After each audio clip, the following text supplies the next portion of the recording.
জাতীয় ভোক্তা অধিকার সংরক্ষণ অধিদপ্তর টাঙ্গাইল জেলা কার্যালয় থেকে আমরা সকাল থেকেই ৫ আনি ৬ আনি বাজারে এখানে অভিযান পরিচালনা করছি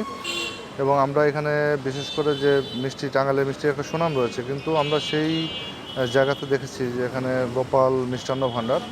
তাদের এখানে উৎপাদিত যে দই, সেটা ১৫ই আগস্ট তারা দই তৈরি করেছে। সেই দইয়ের মেয়াদ দিয়েছে তারা ১৭ই আগস্ট, মানে হচ্ছে উৎপাদনের তারিখ দিয়েছে ১৭ই আগস্ট, যেটা ১৫ তারিখ, মানে ২-৩ দিন আগের উৎপাদিত দইয়ে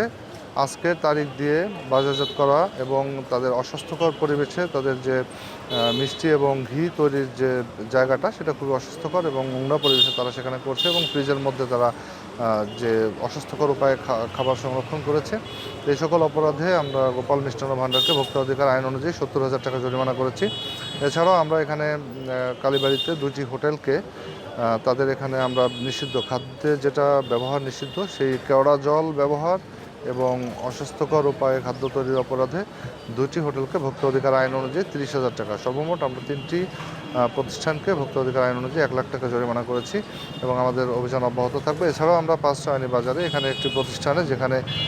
শিশুদের জন্য উৎপাদিত বিশেষ কিছু খাদ্য, বিশেষ করে চিপস বা ঝালমুড়ি, এগুলো মোড়কজাত করে বিএসটিআর ভুয়া লোগো ব্যবহার করে এবং একটি পণ্যের ছবি দিয়ে ভিতরে অন্য পণ্য, এরকম আমরা কিছু খাদ্যপণ্য পেয়েছি যেটা স্পেশালি বাচ্চাদের জন্য। আমরা সেই সকল পণ্য জব্দ করে সেগুলো রেজিস্টার করে দিয়েছি এবং এই সকল পণ্য কোথা থেকে আসছে আমরা সেগুলো খুঁজছি। তো আমরা এগুলো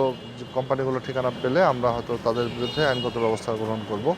আর এছাড়াও আমাদের এই নকল ভেজাল বিষয় যে অভিযান, সেটা আমাদের অব্যাহত রয়েছে।